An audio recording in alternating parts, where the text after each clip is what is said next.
poin aja. Coba Bang, bisa yang Agustus Bang. Ini Agustus. Yang Agustus. Ini Oktober. Yang Agustus. Ini Oktober. Ya. Ini kita bacain ya. Keputusan Menhub Republik Indonesia KM 38 tahun 2025 penggunaan bandar udara dapat melayani penerbangan langsung dari dan atau ke luar negeri. Ya. Berarti kalau ada pesawat dari Cina Haiti, ya. jangan Cina Ya, lah Bang, ya, jangan ya. Cina mulu kita, Haiti Ya, lah ya, ya. ya. Kan negara gangster ya. Negara gangster. Meskipun negara gangster, dia lolos Piala Dunia Bang. Jadi dari Haiti Ya, ya. bisa datang langsung ke Morowali tuh. Coba baca bandaranya di pasar berapa tuh? 3 bandara. Dan Saya fungsinya.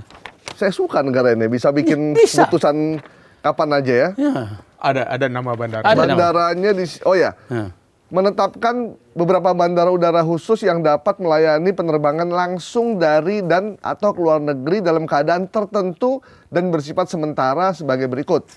Bandar udara khusus Syarif Harun Setianegara Kabupaten Pelalawan Riau. Bandar udara khusus Wadebai Kabupaten Halmahera Tengah Provinsi Maluku Utara dan Bandara khusus Indonesia Morowali Industrial Park IMIP Kabupaten Morowali Provinsi Sulawesi Tengah. Kedua, penerbangan ini langsung ke luar negeri diperuntukkan untuk medical evacuation, penanganan bencana dan atau Nah, itu yang terakhir. penumpang dan kargo untuk menunjang kegiatan usaha dan pokoknya. Jadi nomor 1, 2 tuh buat ini aja ya, Ya, buat pemanis saja. pemanis saja. Karena kan nggak ada bencana dan nggak ada hal yang urgent lah gitu. Ya. Ini diresmikan Di tanggal 13 13 Agustus. Agustus ya. 13 Agustus. Nah, ini untuk Sobat Indo ya, untuk di tanggal 13 Oktober, Ya. arti persis ya, 13 Agustus, ini 13 Oktober. Nggak tahu Oktober berapa, 25 kayaknya. Tanggal 13 juga Bang, Oh, 13 juga. ditetapkannya. Sama tanggalnya Bang. Di sini hanya menetapkan bandar udara khusus Sultan Syarif Harun Setianegara, Kabupaten Pelalawan, Provinsi Riau. Hanya tersisa 1. Betul. Yang tadinya ada 4, 3. Tiga. hanya tinggal Pelalawan yang bisa Ya. langsung. Ah. Poin keduanya, penetapan putusan yang keduanya sama, diperuntukkan kegiatan angkutan udara niaga tidak berjadwal dan angkutan udara bukan niaga dalam rangka medical evacuation, kemudian penanganan bencana dan atau pengangkutan penumpang dan kargo untuk menunjang kegiatan usaha pokoknya. Ya. Artinya yang 2 Nggak lagi. Yang baru sudah nggak aktif lagi. Oke Bang, berarti kalau bandar internasional itu yang tadi ya, dari luar negeri pesawatnya bawa pesawat jet pribadi apapun bisa langsung Bisa ke sini langsung, ya. tanpa harus lewat Makassar Nggak, atau nggak. Bandara Morowali yang Ya. dikelola Pemda ya. Ya. Tapi ini ada tembusannya nih Bang, tembusannya Iya. ke Seknek, Menlu, ada Menkes, Menq dan juga Menhan juga Iya. nih ditembusin nih. Jadi yang menjadi pertanyaan saya kemudian Bang Said, Yap. ini sebenarnya pada saat Abang main ke Morowali, jauh nggak sih Bang antara, ya saya membayangkan Morowali tidak terlalu luas.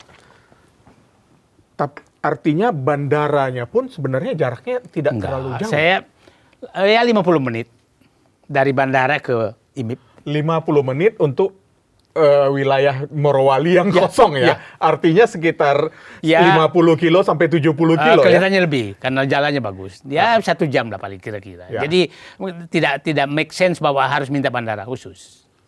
Karena di Morowali juga ada bandara kan sebenarnya. Ada.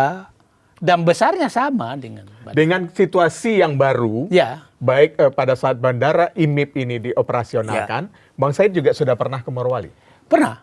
Pernah? Tapi saya nggak mendarat di bandara Betul. Maleo. Tidak, Abang tidak bandara Ya. IMIP ya, tapi di bandara yang Ya. milik pemerintah itu Ya. ya, Pemda. Kalau Abang main-main ke bandara itu, ada petugas nggak sih Bang? Karena di sini disebutkan, ya, dapat dilaksanakan setelah memenuhi ketentuan sebagai berikut. Persyaratan keselamatan, keamanan, dan pelayanan untuk melayani penerbangan langsung dari dan atau luar negeri. Berkoordinasi dengan instansi bertanggung jawab di bidang kepabeanan, keimigrasian, dan kekarantinaan dalam rangka tersedianya personel dan fasilitas kepabeanan. Kalau yang disampaikan oleh Pak Safri, tidak ada orang kepabeanan, tidak adanya orang dari Kemenhub. Terus yang operasi pada saat mereka mau darat, clear to land, ngomongnya ke siapa gitu loh, Bang. Iya. Nah, jadi Saya begini. Oke. Orang sih menyatakan bahwa tidak ada penerbangan selama ini tidak dideteksi tidak ada penerbangan internasional. Tapi ada juga data menyatakan ada 500-an sejak. Ya. Nah, sebegini. Kan bandara internasional paling dekat kan adalah Makassar, Manado. Ya. Ya, dan itu kan Yang tempat besar, ya. yang besar. Pertanyaannya, kalau ada orang yang naik di Bandara IMIP dan ada kargo dimasukkan di Bandara IMIP, apakah orang itu akan diperiksa di Manado atau Makassar? Kalau hanya transit biasanya jarang kan? Nah, mungkin turun 2-3 orang yang punya paspor Iya. untuk pengesahan. Tapi mungkin di dalam ada 30. Kita nggak tahu. Pasti kargo nggak? Iya. Pasti kargo nggak? Ya repot dong turunin Ya, gede-gede. masa meriksa lagi. Ya. Nah, jadi kalau ada prakteknya begitulah. Dan jadi kalau menyatakan tidak terjadi sebentar dulu. Itu kan teorinya. Teori menyatakan bahwa tidak ada pengangkutan barang ke luar negeri di bandara IMIP. Itu kan aturannya. Ya. Tapi siapa yang kan pagarnya, saya waktu ke 2005 saya tidur di hotel kecil di samping bandara. Nggak bisa masuk. Di Bandara IMIP itu? Ya. Nah, kalau yang dari IMIP-nya menuju bandara, orang barang berarti kan nggak diperiksa ya begitu dia terbang ke luar negeri. Enggak. Dan itu bandara sama kawasan industri IMIP satu. Oh. Artinya seperti yang di Pelalawan ini, Ya. di areal kawasan Iya. industrinya itu ada bandara. Ada bandara, ini juga sama. Itu satu, nggak ada pintunya. Jadi udah langsung. Dan hal yang sama juga terjadi di Wadebai. Timika kan, Timika. yang di Freeport kan juga. Lain. Oh, beda. Kalau Freeport tuh jauh sekali. Anda masih naik helikopter ke atas. Oke. Anda masih naik helikopter. Kalau naik mobil tuh, karena saya pernah ini semua, itu sekitar dengan pakai baju anti peluru, bus khusus, itu 4 jam, 5 jam. Ini berbeda sekali. Berbeda ya? sekali, bukan di dalam kawasan kalau di Timika itu. Bang, seserius apa ya? Karena kalau di Amerika, begitu ada seorang menteri pertahanan atau panglima TNI berbicara kepada media dan mengatakan bahwa ada negara Amerika di dalam Amerika, itu berarti ada sesuatu yang luar biasa di negara itu. Saya pikir ini udah kemarahan agak memuncak karena ya udahlah. PIK 2 itu juga negara dalam negara. Jadi udah banyak sekali negara dalam negara dan kita ingat Presiden Jokowi itu membuat kawasan industri yang sangat banyak. Itu sampai 200-an lebih loh. Nah, ini kan negara dalam negara semua gitu loh. Nggak ada yang bisa masuk. Nah, kelihatannya kalau kita lihatlah contoh tadi Wadebai apa segala banyak sekali. Ya. Nah, sepertinya itu yang mau dikoreksi Pak Prabowo. Nggak bisa bahwa Anda berbisnis di Indonesia. Nah, seperti ini. Nah, negara dalam negara itu banyak sekali terjadi. Banyak sekali terjadi sehingga menurut saya istilah itu keluar memang sudah kemarahan bahwa ini harus dikoreksi. Bahwa ada orang yang bisa berbuat apa saja di wilayah yang diserahkan negara ke dia. Contohlah umpamanya gini. Kita datang ke perkebunan yang besar sekali yang milik mereka. Nggak bisa masuk. Nggak mungkin bisa masuk. Nah, itu mungkin yang mau dikoreksi. Nah, kita contoh lagi nih lah. Antara umpamanya Pondok Indah, BSD apa segala itu kan terbuka. Ya. Bukan negara dalam negara. Walaupun mewah. Tapi kan siapa saja boleh bisa masuk dan bisa keluar dengan bisa keluar bebas. dengan enak. Tapi Anda coba masuk ke PIK 2, nggak ada yang bisa keluar. Nah, itu menurut saya dia mau koreksi gitu loh. Bahwa ini enklave negara dalam negara, baik dalam bentuk kawasan maupun dalam bentuk bisnis, ini harus diakhiri. Masalahnya menteri-menterinya itu paham nggak keinginan dari Pak Prabowo dan lewat Pak Safri ini, Bang? Saya melihat karena begini nih, ini kan Pak Safri yang Prabowo kan soulmate betul kan. Ya, supaya Pak dipahami ini sekolah pun satu kamar kok. Jadi maksudnya. Nah, jadi saya yakin sepertinya Pak Prabowo ini mungkin kalau dia ngomong panggil Safri itu kan free. Gitu kan? Free. Yeah. Ya. Lu ini dong. Nah, kira-kira gitu. Nah, kira-kira jadi saya menyatakan betul bahwa ini sangat serius. Nah, kita contohlah. Timah itu yang saya katakan tadi, menurunkan prajurit 41.000 loh untuk menjaga. Dan dia menyatakan ini ada 400 triliun yang akan diselamatkan dari timah. Nah, Morowali belum keluar. Morowali belum keluar. Itu berapa yang harus diselamatkan. Nah, saya melihat ini udah serius banget. Karena begini, seriusnya ini penting karena Prabowo menghadapi kesulitan keuangan yang sangat besar gitu. Nggak mungkin bisa mendapatkan fiskal untuk nah, siapa tahu dia lihat dibebani utang oleh Joko Widodo 24.000 triliun dari hanya 8.000 triliun menjadi 24.000 triliun. Dibebani pembayaran utang dulu waktu pas Prabowo Jokowi masuk hanya 400 triliun, 300-400 triliun per tahun menjadi 1.600 triliun. Jadi besar sekali. Nah, ini kan yang mau dicari sumber supaya utang ini dibayar deh. Nah, mungkin itu tujuannya. Nah, masalahnya begini Bang. Siap. Kan Pak Prabowo bilang, kemarin Pak Prabowo udah bilang tertibkan tambang manapun yang tidak sesuai dengan aturan hukum. Kan seharusnya nih menteri-menteri beliau itu langsung fokus tuh. Harusnya kan begitu kan? Menteri-menteri terkait. Iya, semua tuh Kapolri, Jaksa Agung, semua tuh Menteri Perindustrian, Menteri Pertahanan, Keuangan, Menteri SDM segala macam harusnya kan satu kata gitu. Ini kok kita ngelihatnya atau jangan-jangan sudah terbaca tidak akan ada yang jalan, mungkin ada yang jalan tapi ada yang cuma setengah hati menjalankan, akhirnya dimunculkanlah sosok baru yang teman sekelas tadi, giliran lu yang gebuk. Karena gitu. gini Bang, kita punya tambang banyak sekali dan kekayaan kita tuh melimpah banget. Cuman kan rasa dari impact tambang ini nggak terasa buat masyarakat.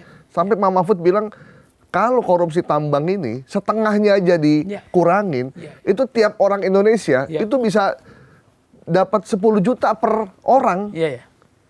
Jadi saya bilang begini, the last resortnya Indonesia itu hanya tambang untuk menyelamatkan ekonominya. Nggak ada lagi. Bayangkan kita dulu habisin hutan, kayu. Betul. Setelah habis kayu, kita habisin minyak. Habis itu masih ada batu bara. Saya nggak tahu lagi. Ikan pun diambil, udah habis. Udah habis. Udah. Ikannya diambil kapal asing. Begitu ditanya, kenapa kamu masuk ke wilayah kita? Ikan kami pindah ke... Kita ngejar ikan kita yang masuk wilayah Indonesia. Ikan lewat. Silakan ambil. Jadi, nah saya melihat Pak Prabowo memang tidak ada pilihan kecuali menertibkan ini. Dan nah itulah kan begini. Kan pidatonya kan jelas. Hai bintang-bintang yang di belakang ini, aku hadapi kalian. Hai pimpinan parpol, aku hadapi kalian. Udah clear. Angkat bendera perang kepada para pelindung-pelindung ini. Dan udahlah. Saya paham betul, cuma nggak enak di peringkat publik. Itu memang bintang yang di belakangnya mereka. Nah, itulah menurut saya kenapa. Karena biasanya kalau tentara walaupun SIM kalau bintangnya nggak setara tidak berani. Ya, Pak Safri naikkan bintangnya bintang 4. Saya pikir hanya tujuannya itu untuk bisa untuk itu tujuannya. Karena tapi ingat ya, ini strategi sangat bagus. Pak Safri kan dimunculkan sebagai Ketua Dewan Pertahanan Nasional, bukan sebagai Menhan. Ketua Harian. Ketua Harian Dewan Pertahanan Nasional. Ketuanya Presiden. Presiden, betul. Jadi, tadi pertanyaannya, kenapa menteri-menteri lain tidak bergerak? Satu, saya pernah ketemu menteri yang memberantas judi online, teman saya. Kenapa kau nggak berantas? Susah bos, pemainnya mereka semua, backingnya. Keguling kita. Nah, sampai ngomong begitu. Nah, cobalah. Tadi kan saya katakan, apakah kita bisa mengharap bahwa Nusron Wahid akan berdiri di depan? Apakah kita bisa mengharap Raja Juli akan berdiri di depan? Apakah kita berharap Bahlil berdiri di depan? Apakah kita berharap Menteri KKP berdiri di depan? Dan saya bilang, kalau ada yang mau masuk seperti ini, maka dia memang orang bersih dan pakai kaca pembesar pun melihat debu di dalamnya. Nggak ada. Itu yang berani. Kalau ada, gampang dibuka. Nah, mereka memilih, udahlah, lu aja yang maju. Hanya mungkin Pak Prabowo menganggap ya lu free lah yang melit ini. Jadi benar. Saya katakan pemberantasan tambang dan sumber daya alam ini itu sebenarnya bukan pemerintahan, bukan lembaga pemerintahan yang dijalankan, tapi lembaga negara. Lembaga negara itu Dewan Pertahanan Nasional, bukan kabinet. Nah, bukan kabinet. Jadi presiden sebagai kepala negara menggunakan lembaga yang ada pada Dewan Pertahanan Nasional, bukan kabinet. Akhirnya tidak ada kabinet yang lu yang lead sebagai lembaga negara. Artinya Safri berbicara kemarin itu hanya bajunya, jaketnya saja yang digunakan dia sebagai Menteri Pertahanan, Bang Said. Betul, jaketnya, tapi dia sebagai ketua harian. Tapi Abang melihat posisi sebenarnya pada saat Safri berbicara seperti itu, dia sebagai ketua harian Dewan Pertahanan Negara. Ya, makanya yang keluar dari mulut dia adalah saya akan mempertahankan kedaulatan ekonomi. Ya kan? Bukan kedaulatan keamanan loh. Karena Menteri Pertahanan itu kedaulatan keamanan. Yang keluar dari mulutnya Pak Safri kedaulatan ekonomi.